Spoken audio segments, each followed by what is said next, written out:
দিকে স্রোত যায়, তিনি বুঝতেছেন যে বাংলাদেশিরা এখন আর শেখ হাসিনার পক্ষে নাই। আমার মনে হয় তিনি উল্টো ঘুরে যাবেন এবং উনি টিউলিপকে আস্তে করে স্যাক্রিফাইস করে দিবেন। মানে উনারা তো আসলে অফিস ছাড়া নিজেদের সাবস্টেন্স আছে এটা বুঝাইতে পারেন না। উনাদের যে একটা জীবন থাকতে পারে, আমরা যেমন প্রাইভেট জীবনে থেকেও কিন্তু নিজেরা সুখী আছি, খুশি আছি, ওনারা থাকতে পারেন না। বিপ্লবের জায়গায় নাই, এটা আরো আমার থেকে ভালো বলতে পারবে।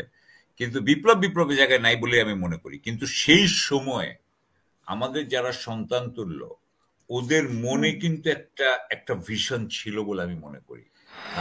সেটা হচ্ছে যে টিউলিপ সিদ্দিকীর, আমরা জানি, আমরা যারা বাংলাদেশে আছি তারা জানি যে শেখ হাসিনার, বা আমরা মনে করি যে শেখ হাসিনার পরিবার যে কি ধরনের টাকা পয়সা কামানোর ব্যাপারে বা উপার্জনের ব্যাপারে ছিল, কিভাবে পাচার হয়েছে সেগুলো আমরা জানি। যেমন ধরেন আপনার, আমরা যদি রূপপুর প্রকল্পর কথা চিন্তা করি, রূপপুর প্রকল্প নিয়ে আমরা আগে কথা বলেছি সেই সময়, যে সেটা হচ্ছে যে ঠিক এরকমই একটা প্রকল্প ইন্ডিয়াতে হয়েছে, সাউথে, আমার ঠিক নামটা মনে নেই, কিন্তু সেটা হয়েছে 7 বিলিয়নে, আমরা সেটা করছি 14 বিলিয়ন। হ্যাঁ, 7 বিলিয়নটা কোত্থেকে আসলো? এই এক্সট্রা 7 বিলিয়ন কোত্থেকে আসলো? আমাদের কথা কিন্তু খুব কঠিন কিছু না। তো এখন এইসব জিনিস নিয়ে আমাদের এখানে তদন্ত হচ্ছে, ইনফরমেশন চাওয়া হচ্ছে। এই জিনিসগুলো কিন্তু, একটা জিনিস দেখবেন যে গত 15 বছরে আমাদের শেখ হাসিনার ইকোনমি, এসব ব্যাপারে কিন্তু পশ্চিমারা কিন্তু অনেক অনেক মানে প্রশংসা করেছে, যখন আমরা কিন্তু সমালোচনা করছি। হ্যাঁ, এখানে অনেক গ্রোথ হচ্ছে, আমরা যেটা বানানো, কিন্তু তারা এগুলো করছে। এখন এগুলো আসছে এবং আমার মনে হয় যে সমস্ত পেপারে আপনি যে বিভিন্ন সেখানকার পেপার যেগুলো একটু রাইটিস্ট, কনজারভেটিভ পার্টির কাছাকাছি, তারা এগুলোকে আরো ফলো করছে। আসলে টিউলিপ যে ফ্ল্যাট নিয়েছে, টিউলিপের বোন যে ফ্ল্যাট নিয়েছে, এটা তো একদম মানে প্রমাণিত। এখানে তো কোনো এটা তো নিয়েছে এবং ফ্রি, এটা কেউ দেয় না কিছু, এটা উনি বলতে পারেন। তো আমার মনে হয় যে টিউলিপের, আমি যা বুঝতে পারছি, ফ্ল্যাট, এই ব্যাপারটা তো প্রমাণিত টিউলিপ এবং তার বোনের। সুতরাং এবং এইরকম ফ্ল্যাট পাওয়াও কিন্তু একটা বড় সুবিধা, এটাও কিন্তু এক ধরনের দুর্নীতি। আপনি আবার এটাকে ভাড়াও দিচ্ছেন এখন, সেটাকে কিন্তু আপনি টাকা দিয়েও কেনেননি। তো এরপরে আসে যে বড় বড় যে জিনিসগুলো আসবে, আমার মনে হয় টিউলিপ সিদ্দিকের পক্ষে এই চাকরিতে থাকা সম্ভব না। কারণ কিয়ার স্টারমারের এমনিতে নিজের সরকারের প্রতি, তার সরকারেরও বোধহয় পপুলারিটি অনেক কমে যাচ্ছে, আমি যেটুকু বুঝি অনেক দূর থেকে। কিন্তু তাদের এখন অনেক সময় আছে আগামী নির্বাচন পর্যন্ত, সেই জন্য বোধহয় 2029 পর্যন্ত ওদের সময় আছে। তো সেই জন্য তারা মনে করছে যে তারা টিকে থাকবে। কিন্তু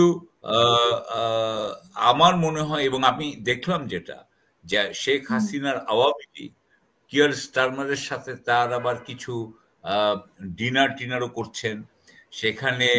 আমাদের ব্রিটিশ সরকারের সাথে আনোয়ারুজ্জামান চৌধুরী ডিনার করেছেন, আনোয়ারুজ্জামান চৌধুরী, তাকেও দেখলাম ছবি তোলা। তো তাহলে আমার বোঝা যাচ্ছে যে, কিন্তু কিয়ার স্টারমার, আমি মনে করি যে তিনি একজন অত্যন্ত তুখোড় পলিটিশিয়ান। তিনি বুঝেন যে কোন দিকে স্রোত যায়, তিনি বুঝতেছেন যে বাংলাদেশিরা এখন আর শেখ হাসিনার পক্ষে নাই। আমার মনে হয় তিনি উল্টো ঘুরে যাবেন এবং উনি টিউলিপকে আস্তে করে স্যাক্রিফাইস করে দিবেন। সাপ্লিমেন্ট করলো। তো আমার মনে হয় টিউলিপের ডেজ আর নাম্বার, আমি এটা বলতে পারি। দ্বিতীয় কথা হচ্ছে যে আপনি আমার থেকে ভালো বলতে পারবেন যে ইউকে তে এইরকম স্ক্যান্ডাল নিয়ে থাকতে পারে না সাধারণত। এরকম স্ক্যান্ডাল হলে আসলে আগেই পদত্যাগ করে, কিন্তু টিউলিপ এখনো পদত্যাগ করেনি। অনেক কম স্ক্যান্ডালে মানুষ পদত্যাগ করে, সামান্য বিষয়ে পদত্যাগ করে, কিন্তু টিউলিপ সিদ্দিকী এত আলোচনার পরেও পদত্যাগ করে। শেখ পরিবার এই জন্য অনেকে বলছেন যে আসলে এটাই হাসিনা পরিবারের লক্ষণ আর কি। Right right right right right right. এখন আপনি আসেন, মানে উনারা তো আসলে অফিস ছাড়া নিজেদের সাবস্টেন্স আছে এটা বুঝাইতে পারেন না। ওনাদের যে একটা জীবন থাকতে পারে, আমরা যেমন প্রাইভেট জীবনে থেকেও কিন্তু নিজেরা সুখী আছি, খুশি আছি, ওনারা থাকতে পারেন না, কারণ ওনারা মনে করেন ক্ষমতা ছাড়া ওনাদের আর কিছুই নাই। যাই হোক, এনিওয়ে, এখন আসেন নির্বাচন হলেই সংকট সমাধান হবে কিনা। ফখরুল সাহেব বলেছেন সমাধান হয়ে যাবে, না হবে না। প্রথম কথা হচ্ছে আমাদের দেশের বড় রাজনৈতিক দলগুলোর যে পলিটিক্যাল ইকোনমি, অর্থাৎ তাদের যে অর্থনীতি, সেটা হচ্ছে যে এই দলগুলোর তৃণমূল কর্মীরা, বিভাগীয় জেলা পর্যায়ের কর্মী নেতারা, তৃণমূল কর্মী নেতারা, বিভাগীয় পর্যায়ের কর্মী নেতারা এবং জাতীয় পর্যায়ের, উনাদের ইনকামের কোনো বাহ্যিক আমরা সূত্র দেখি না, সোর্স নাই। উনারা দুর্নীতির উপরে চলবে। সুতরাং এখন যদি ইলেকশনের পরে বিএনপি আসে, যারা অলরেডি ইতিমধ্যেই দখল চাঁদাবাজির মধ্যে নিয়োজিত আছে, তারা এটাকে আরো বাড়িয়ে দিবে। আমাদের 53 বছরে কিন্তু এইভাবেই দলগুলো চলেছে।